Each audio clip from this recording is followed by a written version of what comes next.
കൂടുതൽ വാർത്തകളും വീഡിയോകളും കാണാൻ ഈ ചാനൽ സബ്സ്ക്രൈബ് ചെയ്യുക. കൂടെ ബെൽ ബട്ടൺ അമർത്തുക. Please subscribe our channel. നമസ്കാരം. ജ്യോതിഷ പങ്ക്തിയിലേക്ക് എല്ലാവർക്കും സ്വാഗതം.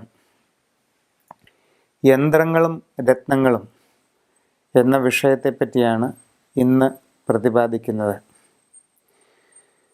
വിവിധ ഉദ്ദേശ്യങ്ങൾക്കായി താന്ത്രികമായ യന്ത്രങ്ങൾ എഴുതി പൂജ ചെയ്ത് ദേഹധാരണം നടത്തുന്നത് പൊതുവെ നൂറ്റാണ്ടുകളായി നമ്മുടെ നാട്ടിൽ നിലനിന്നു വരുന്ന ആചാരമാണ്.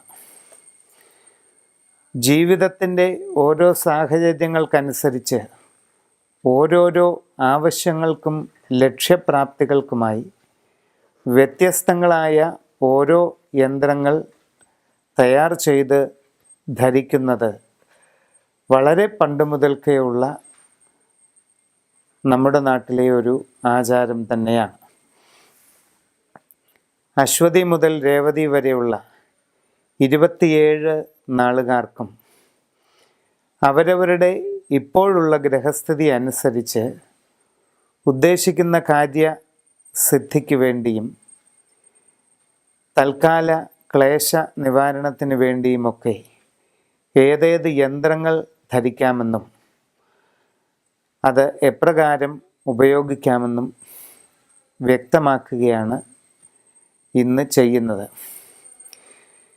യന്ത്രങ്ങൾ ധരിക്കുന്നതിന് സാധിക്കാത്തവരോ അത്തരം ആചാരാനുഷ്ഠാനങ്ങളിൽ ഉൾപ്പെടാത്തവരോ ആയിട്ടുള്ളവർക്ക് വേണ്ടി ഇപ്പോഴത്തെ അവരവരുടെ നക്ഷത്രത്തിൻ്റെ ഗ്രഹസ്ഥിതി അനുസരിച്ച് ഏറ്റവും ഫലപ്രാപ്തി നൽകുന്ന രത്നക്കല്ല് ഏതാണെന്നും അതിൻ്റെ ഉപയോഗം എപ്രകാരമാണെന്നും കൂടി ഇതോടൊപ്പം വിവരിക്കുകയാണ്.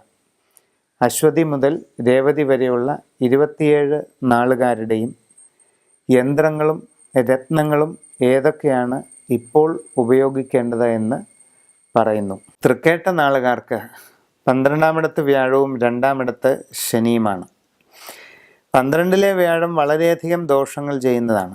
എല്ലാ കാര്യങ്ങളിലും തടസ്സം, സാമ്പത്തികമായ ബുദ്ധിമുട്ടുകൾ, പരാജയങ്ങൾ, കച്ചവടത്തിൽ സാമ്പത്തിക തകർച്ച, വിദ്യാർത്ഥികൾക്ക് പഠന നിലവാരം പിന്നോട്ട് പോവുക, ഉദ്യോഗസ്ഥർക്ക് വിപരീതമായ സ്ഥാനഭ്രംശങ്ങൾ, ഇവയെല്ലാം സൃഷ്ടിക്കുന്നതാണ് 12-ലെ വ്യാഴം.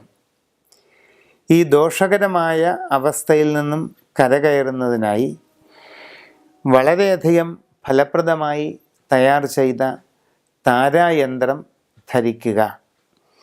ദശമഹാവിദ്യകളിൽ 2-മതായിരിക്കുന്ന താരാദേവിയുടെ യന്ത്രം എല്ലാ വിധത്തിലുമുള്ള ഗ്രഹദോഷങ്ങൾക്കും അതീവ ഫലം നൽകുന്നതായി കണ്ടിരിക്കുന്നു. അതോടൊപ്പം മരതകക്കല്ല് വെള്ളി മോതിരത്തിലോ ലോക്കറ്റിലോ ഒക്കെ ധരിക്കുന്നത് വളരെ ഗുണം ചെയ്യുന്നതാണ്. കൂടുതൽ വാർത്തകളും വീഡിയോകളും കാണാൻ ഈ ചാനൽ സബ്സ്ക്രൈബ് ചെയ്യുക. കൂടെ ബെൽ ബട്ടൺ അമർത്തുക. Please subscribe our channel.